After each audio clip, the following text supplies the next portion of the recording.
Ibihe byiza kuri mwebwe mwese mwakoze subscribe ku Gaseke k'Amakuru official, nizera ko bumeze neza cyane.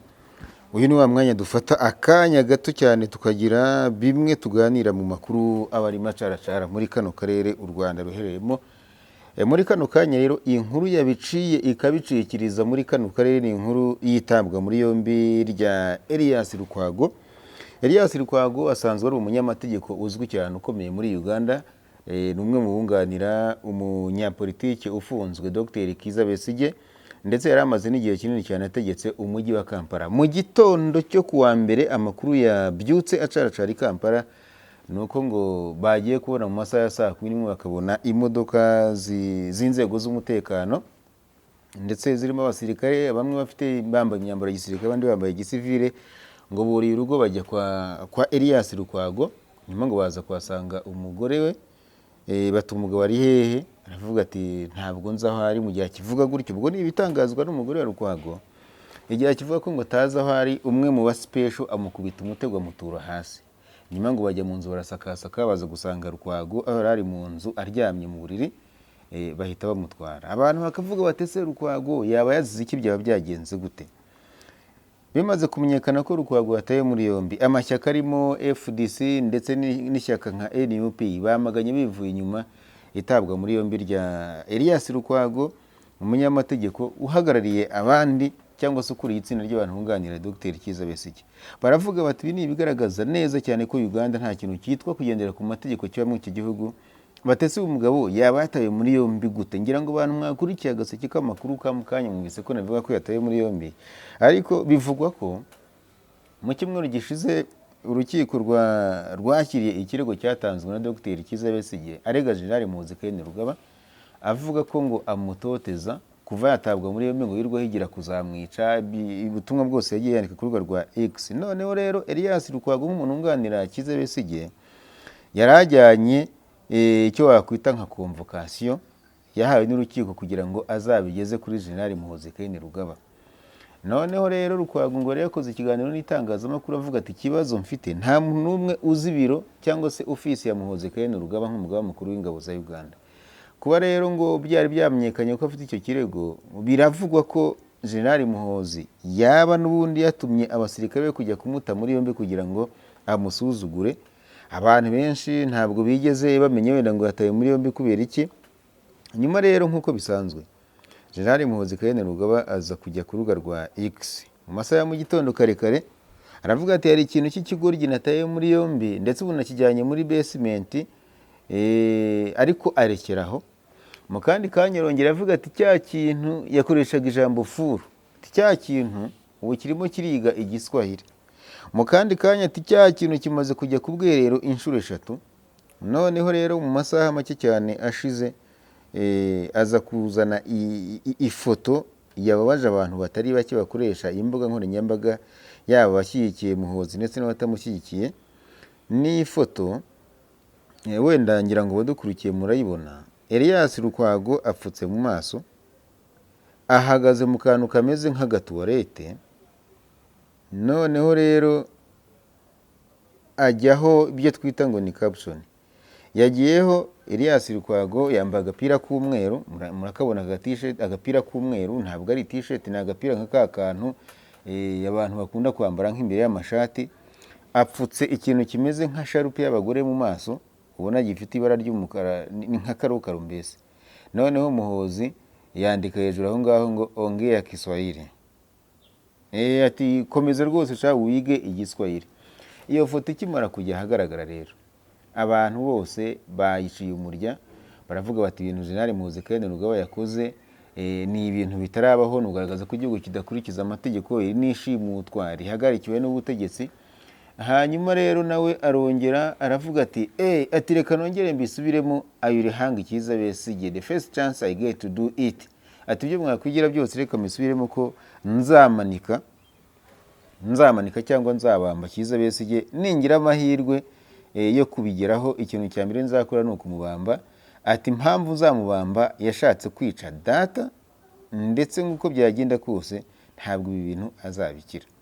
abandi bajya ku mihanda rero bazana cya gipapuro n'ubundi cy'urukiko gisa n'igitumiza Muhoozi ko agomba kwitaba kubera amagambo Besigye yareze ko ngo yamutera kuvuga ko azamwica azagira gute. Ubizanye wese ati nawe you will be arrested cyangwa se nawe nzaguta muri yombi. Ubu imihanda rero imihanda yahiye, ubwo ni imihanda yo kuri X, imihanda yahiye. Babandi bashyigikiye Muhoozi batese noneho ntabwo yaba yatangiye kwiga igiswahili, ati uko ndi kumukubita inkonji niko arimo arushaho kugenda cyumva neza cyane. Ati ageze kuri daipa nimero 2, ubwo daipa umve pampa, mbese niwe njya mu bintu byinshi. Hari umugabo witwa Ibrahim Semujunganda, yahoze ari umudepite mu nteko ishinga amategeko imyaka igera kuri 15, yabaye umunyamakuru nakomeye cyane muri Uganda. Nawe ati urugo rwa Elias Lukwago rwagoswe kubera ko bari bazi ko agomba kujyana urupapuro ruhamagaza Muhoozi. Muhoozi ajya kubwo ubutumwa ati ibyo wigira byose nawe nzaguta muri yombi, uko wabigenza kose nzaguta muri yombi. Hanyuma rero abandi bantu bagize icyo bavuga cyangwa se abandi bantu barakajwe cyane bikomeye n'itabwa muri yombi rya Elias Lukwago, umwe mu banyamategeko bubashywe cyane muri Uganda, barimo perezida w'ishyaka NUP Bwana Kyagulanyi Robert Alias Bobi Wine. Nawe bagaragaje rwose ko atumva ukuntu umunyamategeko nka Lukwago atabwa muri yombi gusa igihari cyangwa se icyazira ari uko ashaka ko amategeko akurikizwa mu gihugu cya Uganda. Hanyuma mu butumwa burebure cyane bwa Kyagulanyi ati ayo wigira wose mu butegetsi bw'igitugu bwa so perezida Museveni bushobora kuzageraho bukaba bwarangira. Iki kintu urabona ko rwose cyababaje abantu batandukanye muri Uganda.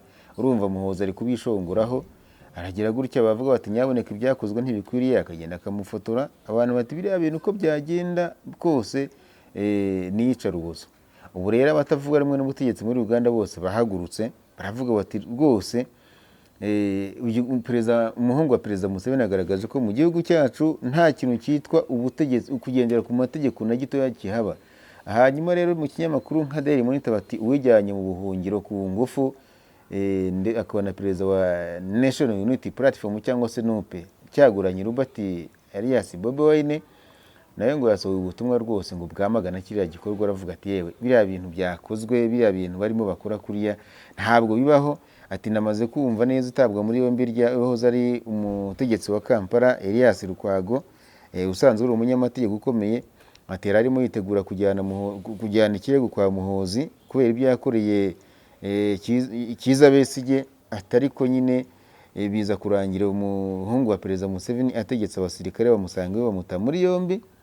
Ati ndimo ndasaba abagande bose kwamagana twivuye inyuma ikintu cyitwa umuco wo kudahana kiri muri Uganda. Ati kandi uko byagenda kose igihugu cyacu kizaba free cyangwa se igihugu cyacu gishobora kizabohorwa, uko byagenda kose kizabohorwa.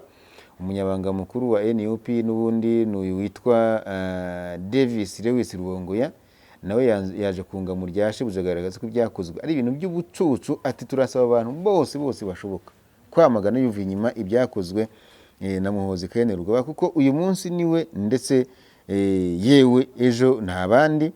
Hanyuma rero visi perezida w'ishyaka ryitwa Forum for Democratic Change cyangwa se FDC n'uwitwa Robert aravuga ati rwose ibi bintu byo gutera urugo rwa Elias Lukwago ni ibigaragaza ko urwego rw'ubucamanza mu gihugu cya Uganda rutigenga, rutazigera runigenga. Ati ibi ni ibigaragaza ko n'ubundi ubucamanza bushobora kuba bwarafashwe bugwate. Ati uko byagenda kose urukiko rukuru rushobora kugira icyo rukora. Abantu benshi baravuga bati ibirimo biba mu gihugu nka Uganda ni ibintu ubona bidakwiriye, ntabwo ari byiza ko igisirikare kivanga. Abandi bakavuga bati ese ubundi ninde muntu mu by'ukuri utegeka Uganda, ninde muntu mu by'ukuri uyoboye Uganda muri kino gihe? Ese ni General Muhoozi Kainerugaba? Ese ni papa we General Museveni? Ninde mu by'ukuri utegetse? Abantu bari kwibaza bati ese mu by'ukuri ninde muntu utegetse Uganda? Ese General Muhoozi Kainerugaba yaba ari hejuru y'amategeko? Ku bantu wenda batabashije gukurikirana ino scenario ukuntu yagenze, urubanza rwa Dr Kiza Besigye ntabwo ruratangira mu mizi. Kizza Besigye arimo akurikiranweho ibyaha birimo kugambanira igihugu, kwifatanya n'abagizi ba nabi b'abanyamahanga kugira ngo bakureho ubutegetsi bwa Perezida Museveni. Yavanywe i Nairobi muri Kenya mu kwezi kwa 11 mu myaka 2 ishize. Hanyuma rero we avuga ko yashimuswe kubera ko ngo atigeze azanwa mu buryo bukurikije amategeko y'umunya-Uganda cyangwa se umuturage wari uturutse mu mahanga. Noneho rero ikintu cyatumye ajyana ikirego mu rukiko rukuru nuko avuga ati igihe cyose nari mfunze cyangwa se n'iki gihe cyose mfunze, General Muhoozi Kainerugaba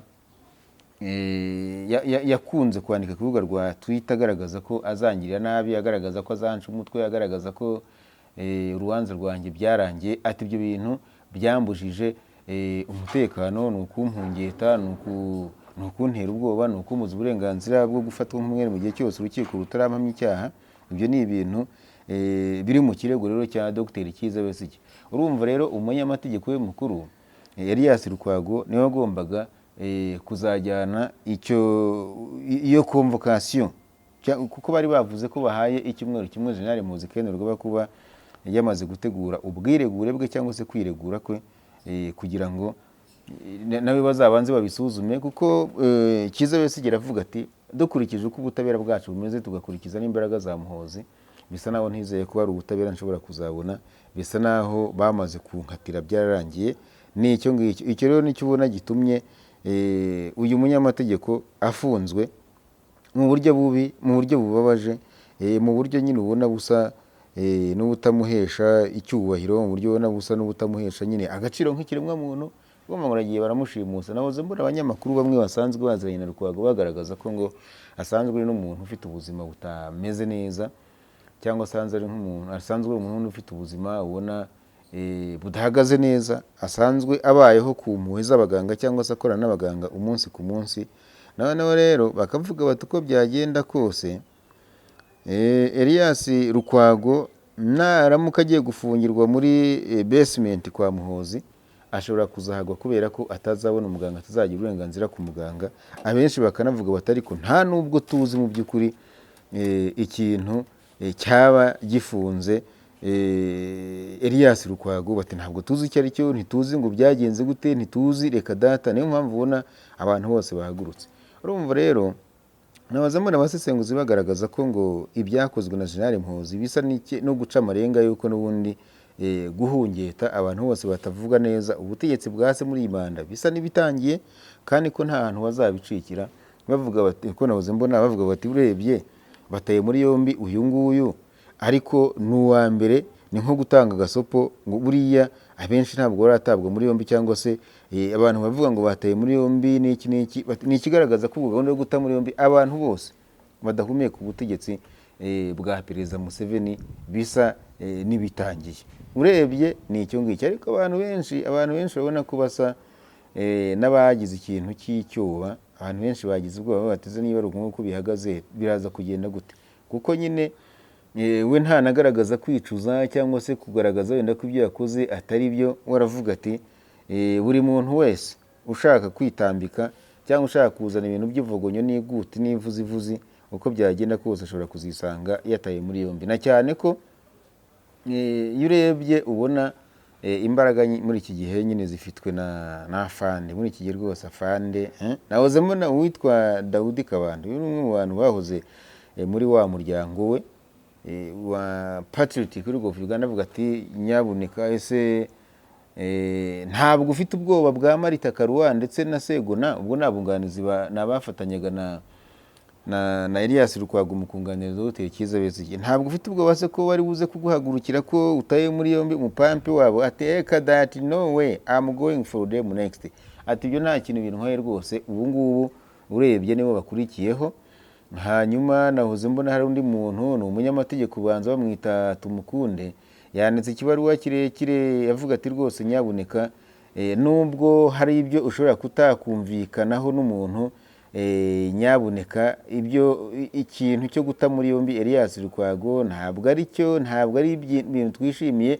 Yashyiraga mu bikorwa ibyifuzo by'umukiriya we yunganira, hanyuma mu kumusubiza ko yamwahuranije yavuze ati message yawe twayibonye, ati ndetse iri muri kinyabupfura cyinshi, ariko genda wigishe Lukwago nawe ikintu cy'ikinyabupfura, kubera ko amaze igihe andwanya we na Kizza Besigye mu myaka myinshi, for many decades, amaze igihe kinini cyane andwanya we na Besigye, ati uko byagenda kose aka ni akanya keza ko kugira ngo mbirangize. Ubwo urumva kandi urebye nyine wa mugani Elias Lukwago ni umupampe wa Kizza Besigye. Muhoza ati amaze imyaka myinshi andwanya, uyu ni umwanya wo kugira ngo ndangize iyo gahunda.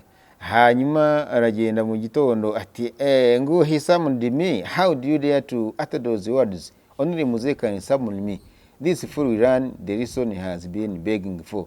Ati ngo wampamagaje nta soni, ati nibwo dushobora gutinyuka kuvuga ikintu nk'icyo ngicyo, ngo wampamagaje. Ubwo avuga kuri cya kiganiro nyine cya Elias Lukwago n'abanyamakuru, avuga ati twahamagaje Muhozi ko agomba kuza kwitaba akava muri biriya bintu bya nonsense arimo. Hanyuma ati yinjiji byanze bikunze iziga isomo imaze igihe kirekire cyane ishaka. Ati muzehe wenyine, ubwo avuga papa we Museveni, ati niwe muntu wenyine ushobora kuba yampamagara. Ati ibyo bindi byose nta soni, ngo wampamagaje nta soni, urumva nta soni, ubureni umuntu abura ubwenge akabura n'ubwo kwicecekera n'iki byose.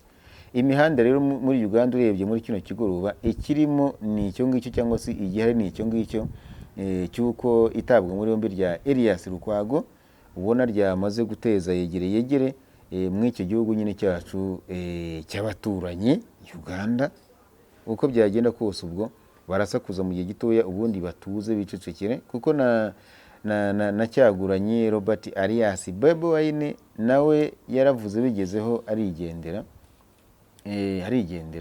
Hanyuma rero muri make urebye n'ibyo ngibyo.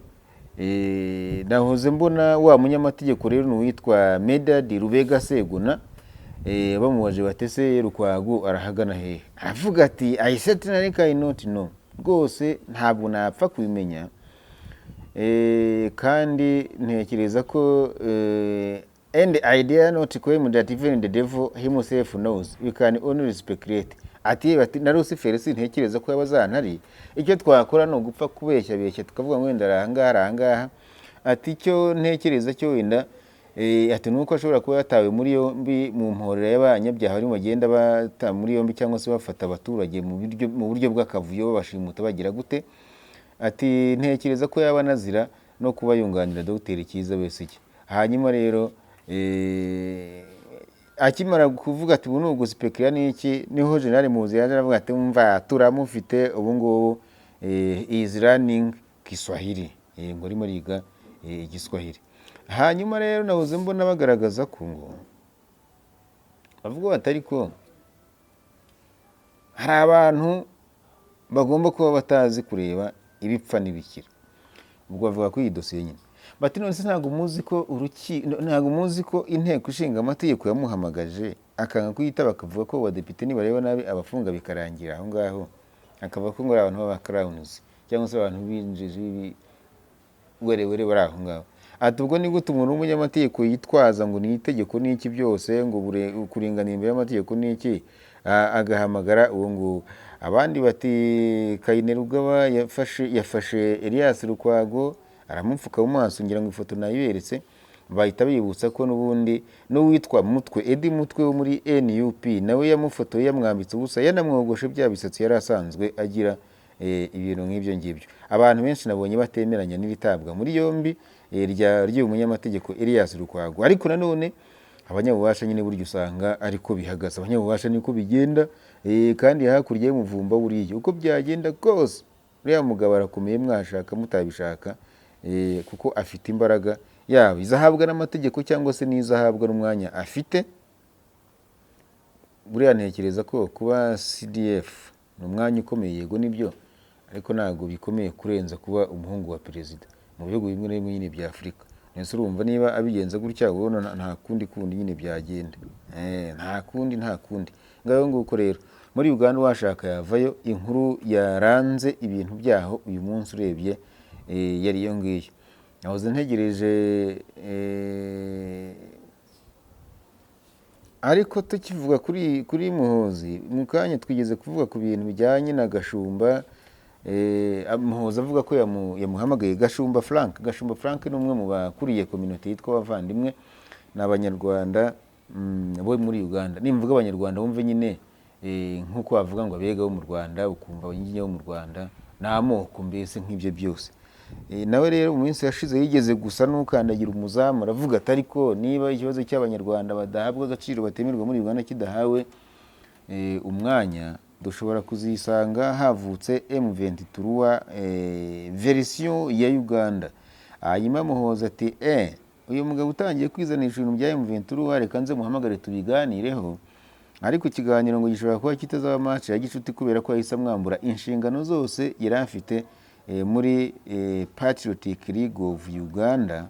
Abakurikiranira hafi utuntu n'utundi bakavuga bati yewe uko byagenda kose bishobora kuba ubucuti yajyaga avuga buri hagati bwarangiye, niko niba yamwambuye inshingano uko byagenda kose ubwo nuko ikirere kitameze neza cyangwa se umwuka utameze neza hagati y'izo mpande zombi. Ubwo urumva muri iyi minsi birasa naho abantu bose barimo bashaka kuvuga ibyo afande atifuza kumva, barimo barahura n'ikibazo ndetse yewe gikomeye. Ubwo urumva uwo nguwo nawe ubwo avuye mu mwanya, ubona avuye mu mwanya. Hanyuma rero reka nsoreze inaha ngaha mu Rwanda mbabwira ko umunyapolitike Ingabire Victoire Umuhoza, uyu ni umunyapolitiki nawe utavugwaho rumwe hano mu Rwanda. Uyu munsi ahagana saa 3 za mu gitondo yageze mu rukiko aho arimo burana ibyaha birimo umugambi wo guhirika ubutegetsi mu Rwanda. Yari yagejejwe mu rukiko rukuru urugereko rw'i Kigali Nyamirambo. Hanyuma ageze mu cyumba cy'urukiko rero yari yambaye ikanzu y'iroza, yabonetse nk'uko bitangazamakuru bivuga ngo yasekaga ndetse aramutse abo yahasanze mu gihe bari bategereje inteko iburanisha. Mu gutegereza Ingabire yari kumwe n'abanyamategeko be barimo Maître Gatera Gashabana. Uyu nguyu ni umunyamategeko we kuva muri za 2010 atabwa muri yombi. Barimo kandi Bruce Bikotwa na Felicien Gashema banyuzagamo bakaganira. Urubanza rutangiye Ingabire yasabye ko ataburana uyu munsi kuko impamvu yatanze yavuze ko atemererwa guhura n'abariganwa nawe mu rubanza rumwe no kutemererwa kuvugana n'umuryango we. Yavuze kandi ko ngo adahabwa uburenganzira bwo gusenga, yongera ko ibyo bimutera ihungabana mu buryo bw'imitekerereze, mu buryo bw'ukwemera ndetse no ku mubiri. Ibi yasabye urukiko rero ko rugomba kwifataho icyemezo. Muri Kamena rero umwaka ushize umucamanza yategetse ko Ingabire atabwa muri yombi agakurikiranwa kimwe n'itsinda ry'abandi bantu 9 bamaze imyaka hafi 5 bafunze, bivuga ko ari abayoboke b'ishyaka rye Darifa Umurinzi, ariko iri shyaka ntabwo uremerwa n'amategeko ahangaha mu Rwanda. Byabaye nyuma y'uko Ingabire rero yari yatumijwe mu rubanza rw'abo bantu nk'umuntu utanga amakuru mu rubanza rwabo, nyuma y'intambamyi z'amategeko zagaragajwe n'uruhande rwe hamwe n'urubanza ku bijyanye n'ifungwa rye. Ubu nibwo rero agiye kuburana, ari ku byaha bimwe n'iby'iryo tsinda ririmo n'umunyamakuru Theoneste Nsengimana w'ikinyamakuru Umubavu cyakoreraga kuri YouTube, ariko kubanza kitagikora simperuka kukibona. Ibyaha ariko birimo amahugurwa yo guhirika ubutegetsi badakoresheje imirwano, kureba umutwe w'abagizi ba nabi, gukwirakwiza ibiba bigamije kwangisha abaturage ubutegetsi no guteza imvururu muri rubanda. Ingabire ahakana ibyaha aregwa akavuga ko ibi byose ngo yari yarigeze kubibazwa mu bihe byashize, ariko ngo ntihagira inkurikizi ibaho y'ibyo bintu. Uru ni urubanza narwo urebye kera wajya gusanga itabwa muri yombi ry'uyu munyapolitike wo mu Nyarwandakazi rikurikirwa no kuhamagara cyane cyangwa se amatangazo. Ntabwo ibyo bintu tukibibona. Ibi bintu byagize ingaruka ku bantu benshi. Abantu benshi bafunzwe nyine bazira ibyo bintu, ya mipira y'icyatsi kibisi baga yanditseho amagambo n'iki byose atarishimirwaga, ibintu nk'ibyo ngibyo. Hanyuma rero Ingabire si ubwa mbere ataye muri yombi. Uru rubanza nta bintu byinshi nduvugaho, gusa icyo abantu bamenye nyine nuko ubwo uyu munsi ntabwo aburanye kubera izo mbogamizi nyine yagaragaje urukiko rugomba kuzajya gusuzuma. Gusa icyo abantu bamenye nuko aba bose ngo bakoraga amahugurwa bayahabwa n'abantu b'abanyamahanga, bahugurwa ngo uburyo bashobora gukuraho ubutegetsi hatarashwe cyangwa se nta kintu na kimwe kibayeho cy'imidugararo cyangwa se iki n'iki.